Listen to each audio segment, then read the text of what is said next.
Sun Tzu and the Art of War. Chapter 1. Laying Plans. Sun Tzu said, "The art of war is of vital importance to the state. It is a matter of life and death, a road either to safety or to ruin. Hence it is a subject of inquiry which can on no account be neglected." The art of war, then, is governed by 5 constant factors to be taken into account in one's deliberations when seeking to determine the conditions obtaining in the field. These are: 1. The moral law. 2. Heaven. 3. Earth. 4. The commander. 5. Method and discipline. The moral law causes the people to be in complete accord with their ruler, so that they will follow him regardless of their lives, undismayed by any danger. Heaven signifies night and day, cold and heat, times and seasons. Earth comprises distances, great and small, danger and security, open ground and narrow passes, the chances of life and death. The commander stands for the virtues of wisdom, sincerity, benevolence, courage, and strictness. By method and discipline are to be understood the marshalling of the army in its proper subdivisions, the graduations of rank among the officers, the maintenance of roads by which supplies may reach the army, and the control of military expenditure. These 5 heads should be familiar to every general. He who knows them will be victorious. He who knows them not will fail. Therefore, in your deliberations, when seeking to determine the military conditions, let them be made the basis of a comparison. In this wise: 1. Which of the 2 sovereigns is imbued with the moral law? 2. Which of the 2 generals has most ability? 3. With whom lie the advantages derived from heaven and earth? 4. On which side is discipline most rigorously enforced? 5. Which army is stronger? 6. On which side are officers and men more highly trained? 7. In which army is there the greater constancy, both in reward and punishment?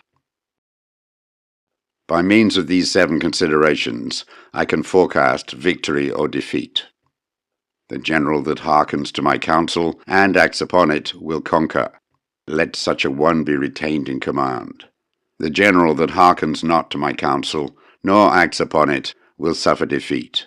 Let such a one be dismissed. While heeding the profit of my counsel, avail yourselves also of any helpful circumstances over and beyond the ordinary rules. Accordingly, as circumstances are favorable, one should modify one's plans. All warfare is based on deception. Hence, when able to attack, we must seem unable. When using our forces, we must seem inactive. When we are near, we must make the enemy believe we are far away. When far away, we must make him believe we are near. Hold out baits to entice the enemy, feign disorder, and crush him. If he is secure at all points, be prepared for him. If he is in superior strength, evade him. If your opponent is of choleric temper, seek to irritate him. Pretend to be weak, that he may grow arrogant. If he is taking his ease, give him no rest. If his forces are united, separate them. Attack him when he is unprepared. Appear where you are not expected. These military devices leading to victory must not be divulged beforehand. Now, the general who wins a battle makes many calculations in his temple ere the battle is fought. The general who loses a battle makes but few calculations beforehand. Thus do many calculations lead to victory and few calculations to defeat. How much more no calculation at all? It is by attention to this point that I can foresee who is likely to win or lose. Chapter 2. Waging War. Sun Tzu said, In the operations of war, where there are in the field 1,000 swift chariots, as many heavy chariots, and 100,000 mail-clad soldiers, with provisions enough to carry them 1,000 li, the expenditure at home and at the front, including entertainment of guests, small items such as glue and paint, and some spent on chariots and armor, will reach the total of 1,000 ounces of silver per day. Such is the cost of raising an army of 100,000 men. When you engage in actual fighting, if victory is long in coming, then men's weapons will grow dull, and their ardor will be damped. If you lay siege to a town, you will exhaust your strength. Again, if the campaign is protracted, the resources of the state will not be equal to the strain. Now, when your weapons are dulled, your ardor damped, your strength exhausted, and your treasure spent, other chieftains will spring up to take advantage of your extremity. Then no man, however wise, will be able to avert the consequences that must ensue. Thus, though we have heard of stupid haste in war, cleverness has never been seen associated with long delays. There is no instance of a country having benefited from prolonged war. It is only one who is thoroughly acquainted with the evils of war that can thoroughly understand the profitable way of carrying it on. A skillful soldier does not raise a second levy, neither are his supply wagons loaded more than twice. Bring war material with you from home, but forage on the enemy. Thus the army will have food enough for its needs. Poverty of the state exchequer causes an army to be maintained by contributions from a distance. Contributing to maintain an army at a distance causes the people to be impoverished. On the other hand, the proximity of an army causes prices to go up, and high prices cause the people's substance to be drained away. When their substance is drained away, the peasantry will be afflicted by heavy exactions. With this loss of substance and exhaustion of strength, the homes of the people will be stripped bare, and 3/10 of their income will be dissipated, while government expenses for broken chariots, worn-out horses, breastplates and helmets, bows and arrows, spears and shields, protective mantles, draft oxen and heavy wagons will amount to 4/10 of its total revenue. Hence a wise general makes a point of foraging on the enemy. 1 cartload of the enemy's provisions is equivalent to 20 of one's own, and likewise a single pickle from his provender is equal to 20 from one's own store. Now, in order to kill the enemy, our men must be roused to anger. That there may be advantage from defeating the enemy, they must have their rewards. Therefore, in chariot fighting, when 10 or more chariots have been taken, those should be rewarded who took the first. Our own flags should be substituted for those of the enemy, and the chariots mingled and used in conjunction with our own. The captured soldiers should be kindly treated and kept. This is called using the conquered foe to augment one's own strength. In war, then, let your great object be victory, not lengthy campaigns. Thus it may be known that the leader of armies is the arbiter of the people's fate, the man on whom it depends whether the nation shall be in peace or in peril. Chapter 3. Attack by Stratagem. Sun Tzu said, "In the practical art of war, the best thing of all is to take the enemy's country whole and intact. To shatter and destroy it is not so good. So too, it is better to recapture an army entire than to destroy it, to capture a regiment, a detachment, or a company entire than to destroy them. Hence, to fight and conquer in all your battles is not supreme excellence. Supreme excellence consists in breaking the enemy's resistance without fighting." Thus, the highest form of generalship is to balk the enemy's plans. The next best is to prevent the junction of the enemy's forces.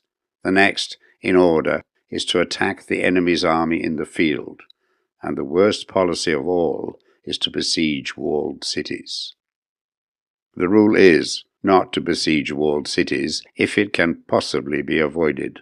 The preparation of mantlets, movable shelters, and various implements of war will take up 3 whole months, and the piling up of mounds over against the walls will take 3 months more.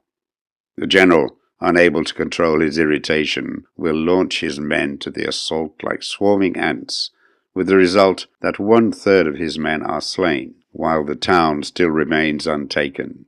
Such are the disastrous effects of a siege. Therefore, the skilled leader subdues the enemy's troops without any fighting. He captures their cities without laying siege to them. He overthrows their kingdom without lengthy operations in the field. With his forces intact, he will dispute the mastery of the empire, and thus, without losing a man, his triumph will be complete. This is the method of attacking by stratagem. It is the rule in war, if our forces are 10 to the enemy's 1, to surround him; if 5 to 1, to attack him; if twice as numerous, to divide our army into 2.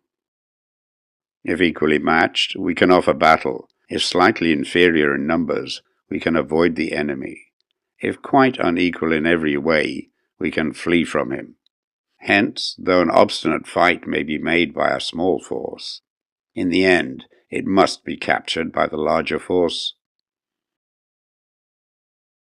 Now, the general is the bulwark of the state. If the bulwark is complete at all points, the state will be strong. If the bulwark is defective, the state will be weak. There are 3 ways in which a ruler can bring misfortune upon his army: by commanding the army to advance or to retreat, being ignorant of the fact that it cannot obey.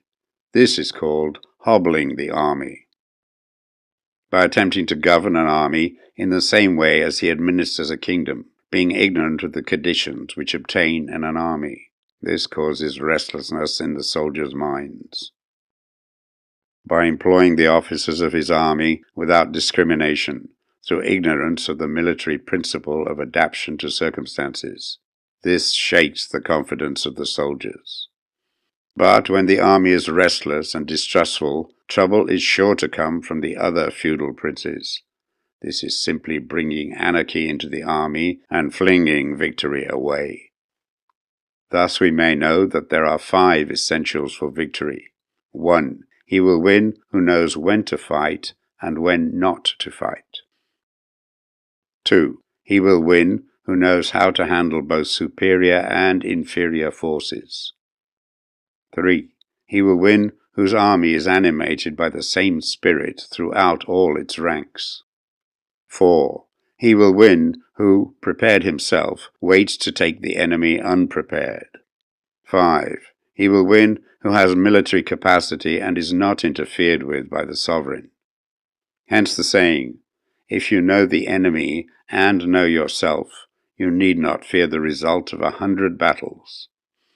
If you know yourself, but not the enemy, for every victory gained, you will also suffer a defeat. If you know neither the enemy nor yourself, you will succumb in every battle.